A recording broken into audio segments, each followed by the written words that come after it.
সাথে সফর করেছি, কোনোদিন তাহাজ্জুদ না ছুটতে দেখি নাই। আমি ঘুমাইছি হোটেলে, উনি তাহাজ্জুদে দাঁড়ায় রয়েছেন। এমন এক আল্লাহর প্রেমিক বান্দা। আমিও দোয়া চাই আপনাদের কাছে, আমিও দোয়া করি আল্লাহ ওনাকে জান্নাতে উচ্চ মর্যাদা দান করেন। সম্মানিত উপস্থিতি, আজকে আমরা যার জানাজা এখানে উপস্থিত হয়েছি, আমি ভোর রাত্রে যখন খবর পেয়েছি যে জরুরা হুজুর ইন্তেকাল করেছেন, আমার ভিতরটা এমন ভাবে আতঙ্কিত সৃষ্টি হয়েছে যে হুজুরকে এই ফেনীর মসজিদের সামনে, এই মাদ্রাসার সামনে হুজুরকে সবসময় রাত্রে 12টার সময় আমি এদিকে হাঁটাহাঁটি করতাম, চলাফেরা করতাম, হুজুরকে দেখতাম। অনেক সময় উঠে উনি বাথরুমে যেতেন, বাতি ধরে রাত 2টার সময় আমি ওনাকে যাতে আল্লাহ বেহেশত নসিব করেন, ওনার জন্য আমরা সবাই প্রাণ খুলে দোয়া করবো।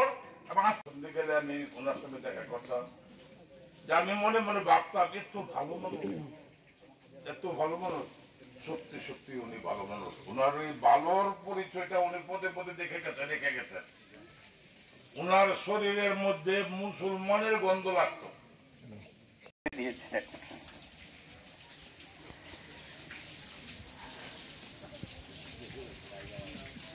আমার অভিজ্ঞতার আলোকে আমি জানি যে উনি একজন আল্লাহর রাহমাতুল্লাহি ওয়া বারাকাতুহু।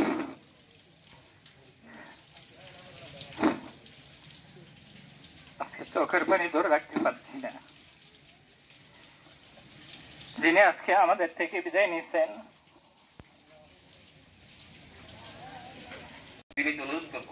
আজকে আমরা সকলে ওনার জন্য প্রাণ খুলে দোয়া করব, আল্লাহ তাআলা যেন ওনাকে জান্নাতুল ফেরদাউসের উচ্চ মাকাম দান করেন। আমি আমার বক্তব্য এখানে শেষ করছি, আমরা কামনা করি। এখন আনাস সাহেব হুজুর কিছু সংক্ষেপে কথা বলবেন। ঠিক না, এই জন্য সবাই তবলিগের নামে জড়িত হইব। ডাক্তার সাহেব উনি মাদ্রাসার বিজে মেহনত হইয়া সদকায় যায়, তবলিগের বিজে মেহনত হইয়া নারায়ণতলা এলাকায় যত তবলিগের সাথে তবলিগ লাগছে, এর মধ্যে ওনাদের ডক্টর ইব্রাহিম ভাই সহ ওনাদের একটা বড় অবদান আছে এলাকার মানুষের। অনেক মসজিদ আগে বন্ধ ছিল, জমাত দিতে দিত না, আলহামদুলিল্লাহ এখন জমাত যায় ওনাদের মেহনতের বরকতে। আমার কাজের কাছে ডাক্তার সাহেব যিনি আজকে আমাদের সামনে লাশ হয়ে হাজির আছেন, উনি আমাদের কাছে অত্যন্ত প্রিয় ব্যক্তি ছিলেন, সম্মানী ব্যক্তি ছিলেন। উনি একজন নিষ্ঠাবান, একজন অত্যন্ত ভালো ছিলেন এবং সমাজের ব্যাপারে ওনার নাম কেউই জানেন না, কিন্তু দুলুরার হুজুর নামে উনি প্রকাশিত, সবার সাথে পরিচিত। উনি সবাইকে সবাই ওনাকে এইভাবে চিনতেন। আজকে আমরা দোয়া করি সবাই মিলে আল্লাহ পাক রব্বুল আলামিন যেন ওনাকে জান্নাতবাসী করেন এবং বৃহত্তর শিখছি। এটা শুধু নামাজ শিক্ষা, ইসলামিক দৃষ্টিকোণে হাদিসে এই কথাই পাওয়া যায়, নামাজ যদি সহি মতে পড়তে পারে তার ফল আল্লাহ দিব।